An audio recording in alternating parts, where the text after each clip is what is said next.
જય સચિદાનંદ દીપક. એ સચિદાનંદ.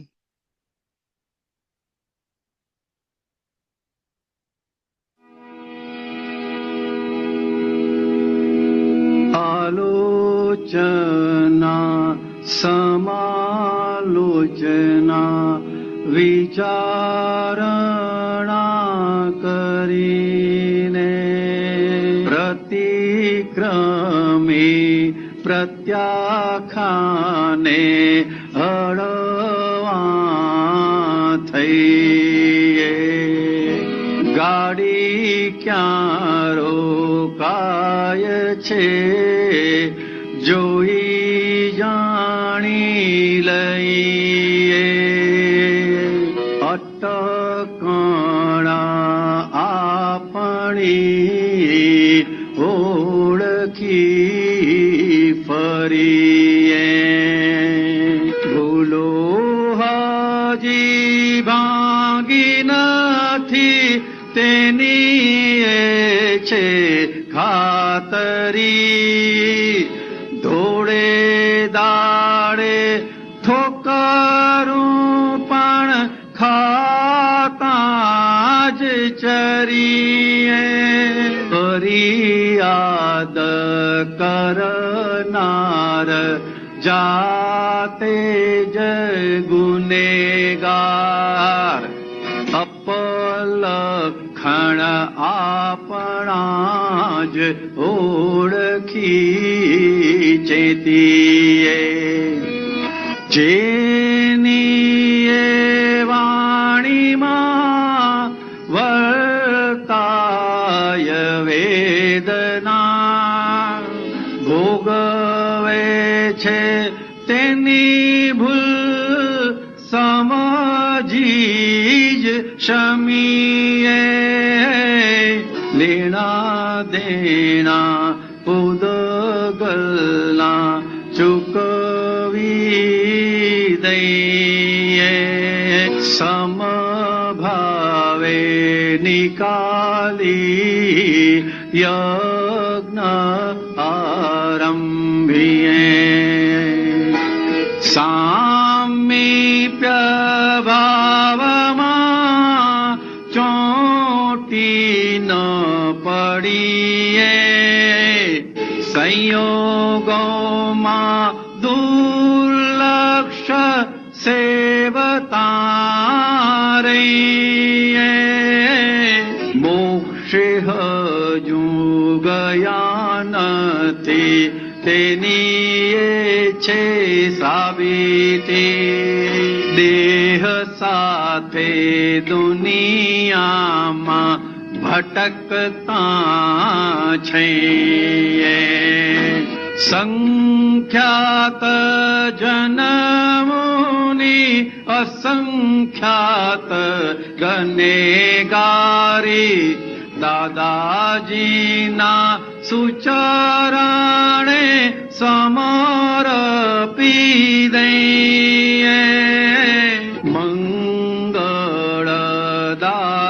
છે વ્યવસ્થિત નો ભમરડો.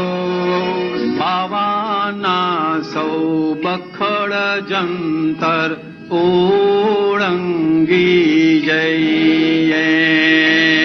ભૂલો હજી ભાંગી નથી તેની છે ખાતરી. થોડે દાડે ઠોકરું પણ ખાતા જ ચરીએ. જેની એ વાણીમાં વર્તાય વેદના ભોગવે છે તેની ભૂલ જ સમજી શમીએ. આલોચના સમાલોચના વિચારણા કરીને પ્રતિક્રમે પ્રત્યાખ્યાને હળવા થઈએ.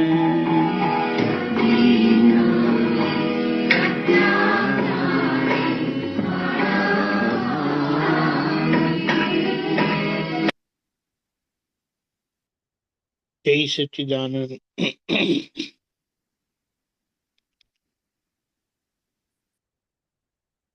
આજે આપણે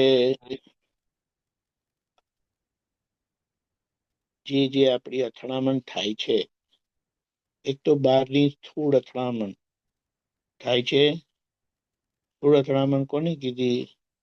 સામાએ કશું કીધું અને આપણે માન્ય રાખ્યું નહીં, અને ત્યાં ખેંચાખેંચી થઈ. આ એ આપણા જીવન વ્યવહારમાં વારે ઘડી થયા જ કરે છે.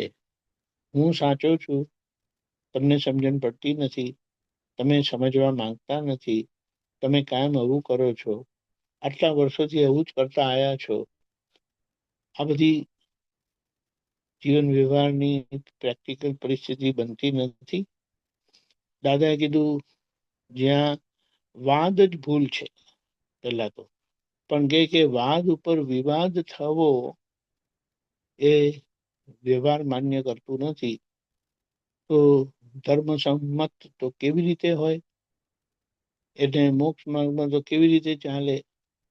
એટલે વાદ ઉપર વિવાદ ના હોવું પડે. ને જ્યાં જ્યાં વાદ ઉપર વિવાદ થયેલા છે, તો વાદ એટલે પોતાનો અભિપ્રાય વ્યક્ત કરવો. તે અભિપ્રાય વ્યક્ત કરવો ગુનામાં જાય છે. પેલા પૂછે કે તમે શું માનો છો, તમે કઈ કહો, એમ કે તો તમારાથી કહેવાય. છતાં આપણને આપણો અભિપ્રાયનો આગ્રહ એટલો બધો ભારે હોય છે કે કયા વગર રહેવાતું નથી. અને ચાલો એક વખત કહેવાય ગયું અને સામાથી એને શું કહેવાય, વિવાદ આવ્યો, તો આપણે આપણી વાત બંધ કરી દેવાની. એટલે આપણા વાદ ઉપર સામા વિવાદ આવે તો આપણે વાત બંધ કરી દેવાની. સામાની વાત ઉપર આપણે વિવાદ કરવો નહીં. આ બહુ સ્થૂળ સામાન્ય અથડામણ કહીએ. પછી એનો સૂક્ષ્મ ભાગ આપણે જોઈએ તો આપણે બહાર બોલતા નથી, પણ ચહેરા પર અસર આવી જાય છે. ચહેરા પરનો ફ્યુઝ ઉડી જાય છે. કેટલા બહારના લોકોને બી ખબર પડે, પાછા પૂછે કેમ બધું બરાબર છે? હા હા, બધું બરાબર છે. કે બધું બરાબર, પણ ચહેરા પર એ અંકાઈ ગયું હોય, ડિસ્પ્લે થઈ ગયું હોય, એટલે સામા પૂછે છે કે બધું બરાબર છે. એ સૂક્ષ્મ અથડામણ એટલે મનના ધોરણની જ્યાં મન માન્ય કરતું નથી, સામાના વ્યૂ પોઈન્ટને, સામાના અભિપ્રાયને સ્વીકારતું નથી, એ સામાના વ્યૂ પોઈન્ટને એડજસ્ટ થતું નથી, એટલે ત્યાં આપણો ચહેરો બગડી જાય છે. આ પ્રતિક્રમણને પાત્ર છે. પછી આગળ કહીએ, દાદાએ આપણને કીધું સૂક્ષ્મ તરમાં શું આવે, બુદ્ધિનું ધોરણ છે. દાદાએ કીધું આપણને કે આ વ્યવસ્થિત છે, પણ આવું હોય, આવું ચલાવી કેવી રીતે વ્યવહાય? વ્યવહારથી તો કેવું જ પડે ને, વ્યવહારથી તો કરવું જ પડે ને. પાછા ઉપરથી એમ કે વ્યવહાર દ્રષ્ટિથી તો આમ કરવું પડે ને. હવે વ્યવહાર દ્રષ્ટિ નિર્દોષ દ્રષ્ટિ છે, અને વ્યવહાર દ્રષ્ટિ પોતાના માટે છે, સામાના પર એન્ફોર્સ કરવા માટે નથી. કારણ કે એ આજ્ઞા છે. આજ્ઞા પોતાના માટે કે બીજાના માટે હોય? એ પોતાના માટે હોય. તો અહીંયા એ સૂક્ષ્મતર એટલે બુદ્ધિ વ્યવસ્થિતને સ્વીકારવા દેતી નથી, એક્સેપ્ટ કરવા દેતી નથી, અને વ્યવહારના કંઈક કંઈક વિકલ્પો લાવીને ઊભી રાખે આપણને કે આમ તો કરવું જ જોઈએ, આમ ના કરવું જોઈએ, આમ ના ચાલે. એટલે ત્યાં એ સૂક્ષ્મતર એટલે બુદ્ધિના ધોરણે થતી અથડામણ, જે આપણને વ્યવસ્થિત સ્વીકારવા દેતી નથી. આવું હોય એમ કરીને આવું ના ચાલે કરી. અને છેલ્લું છે એ પોતાપણામાં જાય સૂક્ષ્મતમ, એ અહંકારના જ્યાં ડિસ્ચાર્જ અહંકારની અથડામણ થાય, એટલે પોતાના માથા પર લઈ લે છે. પોતે થઈ જતા નથી, પણ એને પોતાપણું કહે છે કે જે બાબત આપણી જોડે થતી નથી, આપણે કરી નથી, આપણને થઈ નથી, એ પોતા પર લઈએ છે. એટલે એ અહંકારનું ધોરણ છે. એ ડિસ્ચાર્જ અહંકારને આપણે સારી રીતે સમજી લઈએ, ઓળખી લઈએ, અને એની પકડમાં આપણે આવીએ નહીં. એટલે બહારની અથડામણ, સૂક્ષ્મ મનની અથડામણ, ત્રીજી સૂક્ષ્મતર એટલે બુદ્ધિની અથડામણ, અને ચોથી અહંકારની અથડામણ. માંથી આપણે નીકળવાનું છે. દાદા આપણને ખૂબ શક્તિ સમજણ આપે. આપણે ઘણા વખતથી આપણે આને વાગોડીએ છીએ, પણ હવે એને ધ્યાન ઉપર લઈએ, એને આપણા જીવન વ્યવહારમાં કેવી રીતે રિફ્લેક્ટ થાય છે તેને સમજીને એના ખૂબ હૃદયથી પ્રતિક્રમણ કરીએ. કારણ કે આપણા આ અથડામણથી સામાન્ય દુઃખ થાય છે. જય સચ્ચિદાનંદ.